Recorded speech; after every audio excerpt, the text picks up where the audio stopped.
ನಮಸ್ಕಾರ. ಉತ್ತರ ಕರ್ನಾಟಕ ಭಾಗದ ಜಿಲ್ಲೆಯಾದ ಕೊಪ್ಪಳ ನಗರಕ್ಕೆ ಅಂಟಿಕೊಂಡಿರುವ ಕೊಪ್ಪಳ ಕೋಟೆಯ ಕುರಿತಾದ ಸಂಕ್ಷಿಪ್ತ ಪರಿಚಯ.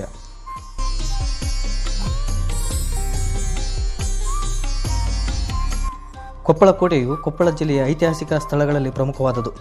ಕೆಲವು ಸಂಶೋಧಕರ ವಾದದಂತೆ ಇದು ಬಾದಾಮಿ ಚಾಲುಕ್ಯರ ಕಾಲದಲ್ಲಿ ನಿರ್ಮಾಣವಾದಂತಹ ಕೋಟೆ.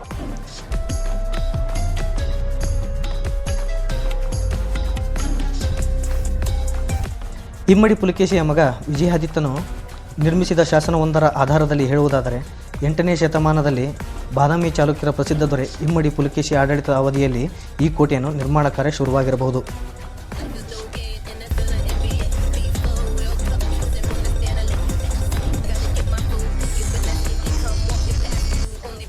ನಂತರ ಕಾಲದಲ್ಲಿ ಈ ಕೋಟೆಯು ರಾಷ್ಟ್ರಕೂಟರು, ಕಲ್ಯಾಣದ ಚಾಲುಕ್ಯರು, ಬಹುಮನಿ ಸುಲ್ತಾನರು, ಮರಾಠರು, ಹೈದರಾಲಿ ಮತ್ತು ಅವನ ಮಗ ಟಿಪ್ಪು ಸುಲ್ತಾನ್ ಅವರ ಆಡಳಿತಕ್ಕೆ ಒಳಪಟ್ಟಿತ್ತು.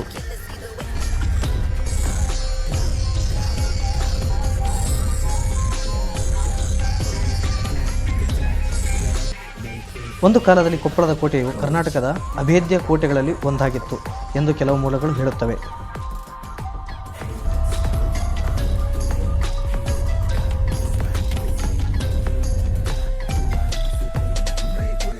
ಸ್ವತಂತ್ರ ಸಂಗ್ರಾಮದ ಸಮಯದಲ್ಲೂ ಸಹ ಕೊಪ್ಪಳದ ಕೋಟೆ ಮಹತ್ವ ಘಟನೆಗಳಿಗೆ ಸಾಕ್ಷಿಯಾಗಿದೆ. 1758 ಮೇ 30 ಮತ್ತು 31ರಂದು ಇದೇ ಕೊಪ್ಪಳದ ಕೋಟೆಯಲ್ಲಿ ಉತ್ತರ ಕರ್ನಾಟಕದ ಪ್ರಸಿದ್ಧ ಸ್ವಾತಂತ್ರ್ಯ ಹೋರಾಟಗಾರರಾದ ಮುಂಡರಗಿ ಭೀಮರಾಯರು ಮತ್ತು ಹಮ್ಮಿಗೆ ಕೆಂಚಪ್ಪ ದೇಸಾಯಿ ಬ್ರಿಟಿಷರೊಡನೆ ಹೋರಾಡಿ ಹುತಾತ್ಮರಾದದ್ದು ಇದೇ ಕೊಪ್ಪಳದ ಕೋಟೆಯಲ್ಲಿ.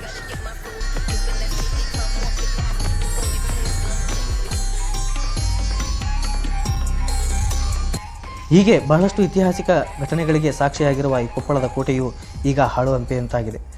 ಸರ್ಕಾರದ ಕೆಲವು ಇಲಾಖೆಗಳು ಕೋಟೆಯನ್ನು ಆಗಿಂದಾಗೆ ಸ್ವಚ್ಛ ಮಾಡಲು ಪ್ರಯತ್ನಿಸುತ್ತಿವೆ. ಆದರೂ ಸಹ ಇನ್ನೂ ಹೆಚ್ಚಿನ ಅಭಿವೃದ್ಧಿ ಕಾರ್ಯಗಳು ಕೊಪ್ಪಳದ ಕೋಟೆಯಲ್ಲಿ ವಿಚಾರದಲ್ಲಿ ಆಗಬೇಕಾಗಿವೆ. ಅದೇ ರೀತಿ ಕೋಟೆ ನೋಡಲು ಬರುವ ಪ್ರವಾಸಿಗರಿಗೂ ಸಹ ಮಾಹಿತಿಯ ಕೊರತೆ ತುಂಬ ಇರುವುದರಿಂದ ಈ ಕುರಿತು ಸಹ ಸರ್ಕಾರ ಯೋಚಿಸಬೇಕಿದೆ.